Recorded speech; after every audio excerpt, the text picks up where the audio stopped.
Bonjour Nicolas Brusson, Bonjour. Merci d'être venu sur le plateau de l'Opinion aujourd'hui. Vous êtes le cofondateur d'une des plus célèbres licornes françaises, Blablacar, qui est née en 2006 et qui a fait son chemin depuis. 70 millions de membres, 22 pays et puis une valorisation qui dépasse le milliard d'euros depuis 2015. Vous êtes un acteur du covoiturage, c'est votre métier historique, mais vous avez décidé d'étendre vos activités en novembre dernier. Vous avez racheté les Ouibus de la SNCF qui vont devenir des Blablabus. Tout à fait. Donc on est avant tout un acteur de la mobilité. On faisait et on fait évidemment toujours beaucoup de covoiturage. On a commencé à s'étendre. En réalité, on a commencé ça en Russie et dans des pays émergents. On a commencé petit à petit à intégrer des offres de bus avec les offres de covoiturage. La grande question qu'on avait à l'époque, en fait, c'était est-ce que l'un cannibalise l'autre ou est-ce qu'en fait on crée un réseau beaucoup plus complet? Est-ce qu'il y a plutôt des complémentarités entre les deux modes de transport? On a vu ça fonctionner très très bien sur les petits tests qu'on a fait en Russie. On a fait ensuite des tests en France début d'année 2018, pendant les grèves. On a vu de très bons résultats.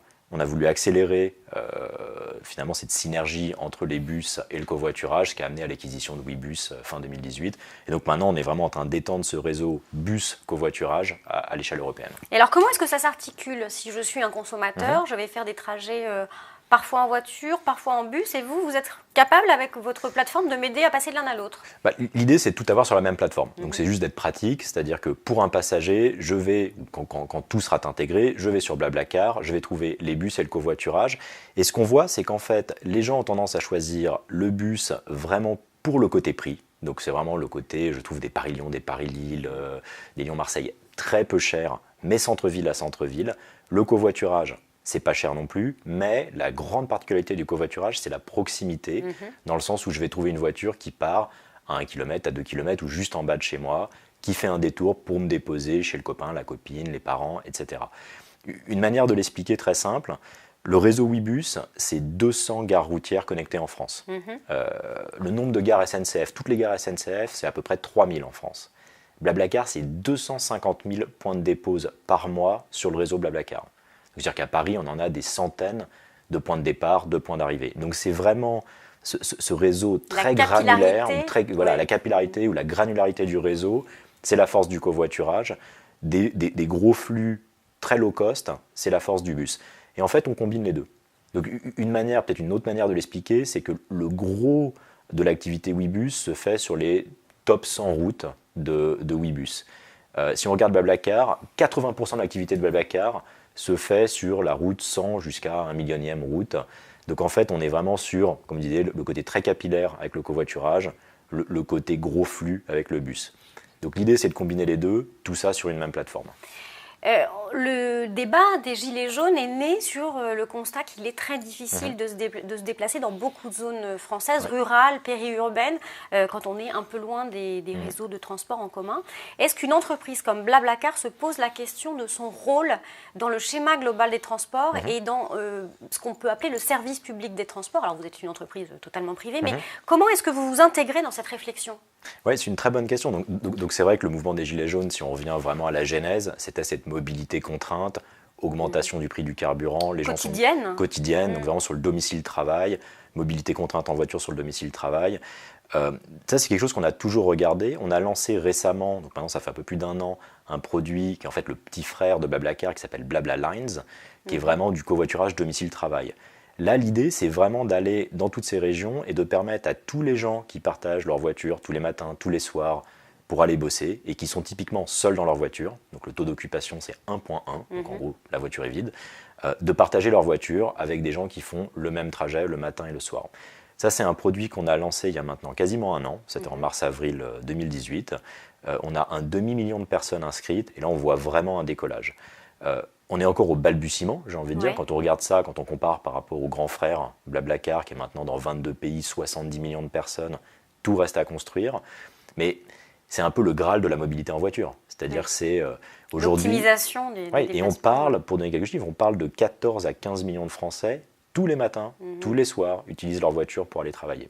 Donc on peut oublier ça si on prend des fois une vision très grande ville, très Paris-Centre, mais la réalité de la mobilité, c'est 70 à 80% des gens font de la mobilité, souvent contrainte, en voiture, tous les matins. Donc là, il y a clairement une solution qu'on est en train de construire à déployer, probablement avec des aides de plusieurs acteurs, de l'État aux régions, à d'autres acteurs industriels, pour vraiment promouvoir le covoiturage courte distance domicile-travail. Est-ce que vous pouvez envisager aussi de connecter vos services avec ceux des acteurs qui existent déjà, notamment la SNCF, CTER? Est-ce que ce sont des discussions qui sont possibles? Potentiellement oui, c'est-à-dire qu'aujourd'hui on a déjà, donc pour la première fois, alors sur le longue distance cette fois, on a donc Blablacar, le covoiturage, le bus aussi sera disponible sur la plateforme Oui SNCF. Évidemment tout ce qui est routier sera disponible sur Blablacar. On peut imaginer, donc ça c'est vraiment le Graal complet, ça serait vraiment tout connecté. Bon, maintenant la réalité c'est, je pense, c'est très complexe d'un point de vue données, c'est très complexe d'un point de vue technique. Les gens le font naturellement déjà, mais l'idée ça serait en effet de pouvoir tout connecter. Voilà. Donc sur le longue distance, nous c'est quelque chose sur lequel on va travailler. On y travaillera sûrement un jour sur le court distance. C'est ce qu'on appelle l'intermodal, et être capable de vous dire, en fait, un bus plus un covoiturage ou un train plus un covoiturage. Et quand on voit ça avec la densité notamment du covoiturage, parce que la voiture reste un peu ce connecteur universel, on commence à pouvoir faire toutes les destinations, du petit village jusqu'à la grande ville, petit village, etc. Comment est-ce que vous concevez, vous, directeur général de Blablacar, donc une société pionnière dans la nouvelle économie du partage, votre rôle peut-être de modèle, puisque vous êtes devenu une licorne en affrontant des vicissitudes, est-ce que ça vous donne une sorte de responsabilité dans le paysage français? C'est super lourd pour vos épaules, mais comment est-ce que vous vivez cette place un peu unique que vous avez dans le paysage? C'est vrai que Blablacar a toujours été visible, je pense pour deux raisons.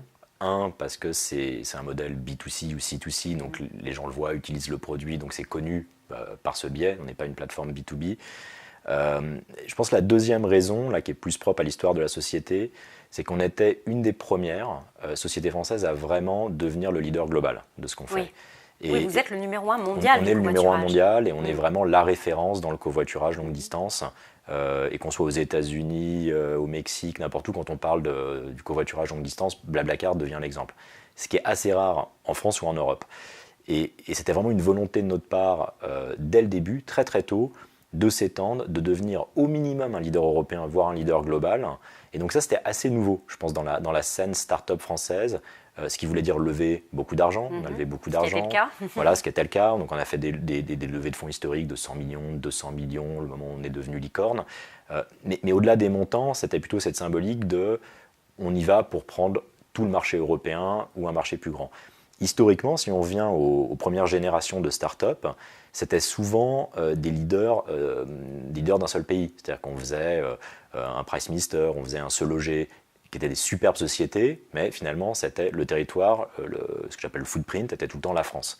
Les Américains faisaient toujours, finalement, on part de la Californie, typiquement, et on déploie ça partout dans le monde.